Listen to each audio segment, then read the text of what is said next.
Hey guys, welcome back to my channel. Today's video is going to be 7 reasons why Hufflepuff could arguably be the best house there is.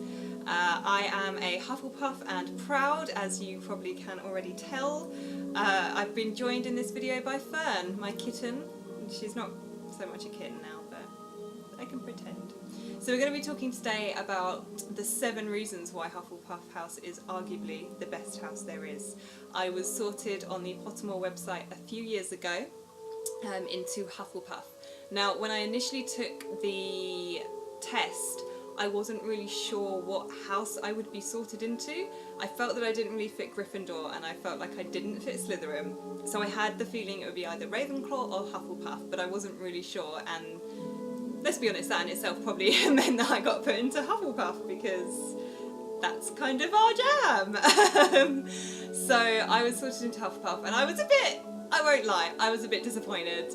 You know, I was a bit crushed. I was kind of hoping that I'd be one of the kind of more popular houses, one of the more well-known houses, just because there's so much more merch around for those houses, which is done, by the way, guys. You should be getting a lot more Hufflepuff merch out because, as I explain further in the video, we love our home comforts. So I was a bit disappointed, and then when I did research on the token house of Hogwarts, I discovered that actually it's kind of a pretty cool house, and actually when I kept reading I thought potentially the best house. I mean, J.K. Rowling herself, hey kitten, J.K. Rowling herself has said that everyone should want to be in Hufflepuff. So I'm just saying, the author of Harry Potter, the one who created the world, said that everyone should want to be a Hufflepuff. Kitten, she's just going to do this the whole video, you just got to put up with it. So, going on to my 7 reasons why Hufflepuff could arguably be the best house. We're going to start off with the descriptions from the Sorting Hat over the many years of the Harry Potter books, not the films. So, the Sorting Hat says, "You might belong in Hufflepuff, where they are just and loyal. Those patient Hufflepuffs are true and unafraid of toil." I think that kind of sums us up beautifully, to be honest. Yeah, we are loyal, we're quite just, very honest. Yeah, definitely unafraid of hard work. I think that's a very fair point. That's one of the key factors of Hufflepuff. Also said by the mighty Sorting Hat was, said Hufflepuff, "I'll teach the lot and treat them just the same." And I'll explore that point a little bit further on. And finally, for Hufflepuff, hard workers were most worthy of admission. So that kind of defines a little bit more who Hufflepuff are looking for, because it does kind of make it sound almost like we just take anyone. And I don't necessarily think that's true, but I think the kind of general incentive of Hufflepuff is that there'll always be a place for anyone in Hufflepuff. It doesn't matter who you are, where you've come from, you know, it doesn't matter to us. You'll always have a place in the Hufflepuff house, and we'll always account for you. The key factors of the Hufflepuff house are equality, loyalty, honesty, and hard work. And I think that they're really nice traits to have, and they are definitely the things that I aspire to, which made a lot more sense when I was reading what Hufflepuff was like as to why I got sorted into Hufflepuff, because those are definitely traits that I put a lot of value in and I constantly aspire to be. So it's not that necessarily that I'm the most trustworthy, honest, loyal person there is. I'm not trying to big myself up like that, but at the same time those are definitely traits that I work towards every day of my life, and I put high value in. I've noticed as well that we seem to get on the most with other houses. I have a variety of friends from different houses. In the books it seems like we're kind of the nicest house, as it were. You know, we seem to have time for every other house. We don't have that kind of Gryffindor-Slytherin rivalry that just kind of gets in the way of everyone learning. Just, Harry, Draco, just stop. Just let us learn. Let us learn. Equally, I obviously know that there's the fewest amount of bad witches or wizards in Hufflepuff. I don't think there are any bad witches. And by bad I mean evil, not like just not very good, because there's probably quite a few of them. Yeah, I don't think there's that many. I don't think there's any witches or wizards that have gone bad from Hufflepuff. Just saying, we're pure. And I mean pure in heart, not pure blood. We ain't about that life, guys. So point number 2. Cedric Diggory. He has to be on the list. He has to be. I'm sorry. I know we all grab onto Cedric, but he has to be on there. Now, I know a lot of people, fancy Cedric. Personally, he is never my cup of tea. But, I'd like to hang with the kid. I think he'd be a great laugh. He seems really nice. I mean, he's Hufflepuff, so what do you expect? And I just feel like he really epitomises the house as well. He was the Tri-Wizard competitor in the Tri-Wizard tournament. He was, the legit kind of competitor for Hogwarts, because obviously Harry Potter's name got... I don't want to spoil it, but if you've not watched it by now or read it by now, then I mean, come on. Harry Potter's name got put in there on purpose, but by accident. He shouldn't have been a champion. So yeah, we could argue that Cedric was the Hogwarts official competitor for the Tri-Wizard tournament. A Hufflepuff, you guys. He was a Hufflepuff. It was our moment to shine, and you killed him off. Don't appreciate that. However, he was the one who remained impartial to Harry when the others were rude. So this is kind of stepping on the toes of the fact that we're meant to be like a really nice house. Yeah, we can be a bit rude sometimes. We can be a bit mean. But if we think that you're taking the piss or, kind of mugging off one of our own, we're incredibly loyal. You don't want to poke that badger, guys. Don't poke that badger, because we're ferocious. And if we think you're messing with one of our own, we will get our fangs out, we will get our talons out, and we can be just, if not worse, than the other houses when it comes to our rage. Don't poke the badger. So yeah, there was a bit of rudeness coming from the Hufflepuff house. I mean, come on, we never get any glory, so just go away, Harry. No one likes you. Poor Harry. So underrated. He's annoying, but So so I think he kind of remained really impartial towards Harry. He continually engaged with Harry, and he didn't bully Harry in any way, and I think that he really is the epitome. He really wanted to be in that tournament fair and square, and he wasn't going to do anything underhanded or, try to upset any of the others to win. He wanted to win fairly. He wanted to win, but he wanted to win fairly. Just like in the Quidditch game, where as soon as he realised that Harry had been attacked, he wanted to call off the match. He wanted a rematch, basically, because he didn't think it was fair that Harry had been interfered with, basically. So, yeah, fair play.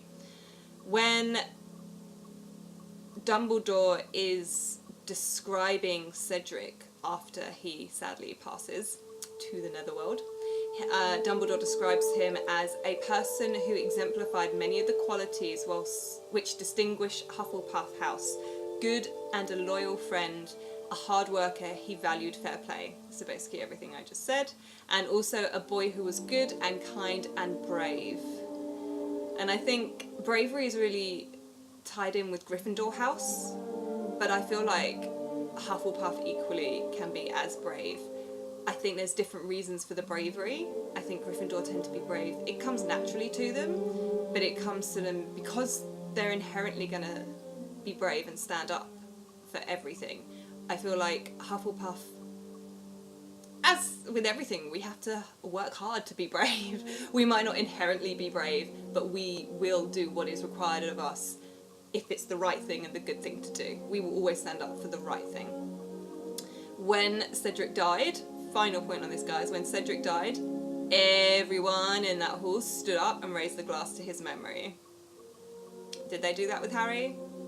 I mean, I know they've been reading Rita Skeeter, but still, did they do that with Harry? I don't think so. Everyone loved Cedric. Everyone just loved him, and everyone felt real pain at his passing, and real anger, I think, towards Voldemort at that point. So I think it kind of just shows how everyone feels super protective towards Hufflepuff, and how everyone actually gets along with Hufflepuff quite a lot.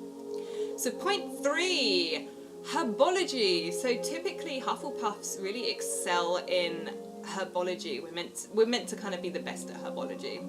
Obviously our house leader, Professor Sprout, teaches herbology. Doesn't surprise me. I mean, who wouldn't want to get involved in learning about magical plants? Like, Can you imagine having magical plants all over your home? Oh, your home looks so good, you guys. Number 4, magical beasts. So again, Hufflepuffs are known to excel in learning about magical beasts. It's because we have a very strong interest in magical nature. It's just a fact. We really love magical nature and we sort of tap into it quite a lot, I think. So, point number 5, and I'm just going to scroll this down so I can see. Point number 5, Newt Scamander. You cannot talk about Hufflepuff without talking about Newt. So he is integral to the Magical Beasts franchise. Magical Beasts, fantastic beasts. I mean, come on guys, he's kind of cute in a really weird, shy, awkward way. I mean, he cares so much about the animals, guys. What else do you need from a guy? He's just, oh, yeah. I wouldn't say no, you know. So he actually travelled the world rescuing fantastic, magical, wonderful beasts. They were misunderstood by everyone else, and you see that these creatures really trusted Newt and trusted in him to protect them and to just involve himself with them, and they in turn offered protection and they helped him, and I think that's a really rare thing, but I think it's beautiful, and I think again it just really shows the Hufflepuff house in its truest light. Again, we'll take the rest, you know, we'll take the lot and treat them the same, and that extends across animals as well. We're just gonna see everyone as equal. Sorry guys, ain't no trophies in here. Number 6, this is a small one, but one that really gets me every time. Our common room, our dormitories, right next to the kitchen, right next to the kitchen. Now I know that a lot of people are like, ha ha, this house is always stoned, it's why they're right next to the kitchen, ha ha ha. I mean, yeah, I'll say that like it's a bad thing. Personally, I don't partake, but I know that it's a lot of fun, and you know, I'm sure that given the option, you'd want the house common room to be right next to the kitchen. I just love the fact it's right next to the kitchen just because I love food. I could go there anytime I wanted, have loads of food, and then just bring it all back to the dormitory because it's right next to the kitchens. Yeah, that's it, right next to the kitchens. Number 7, and the final point that I will be making. Our homes will always look amazing. Soz, that's just the way we roll. So, badgers are known to live underground.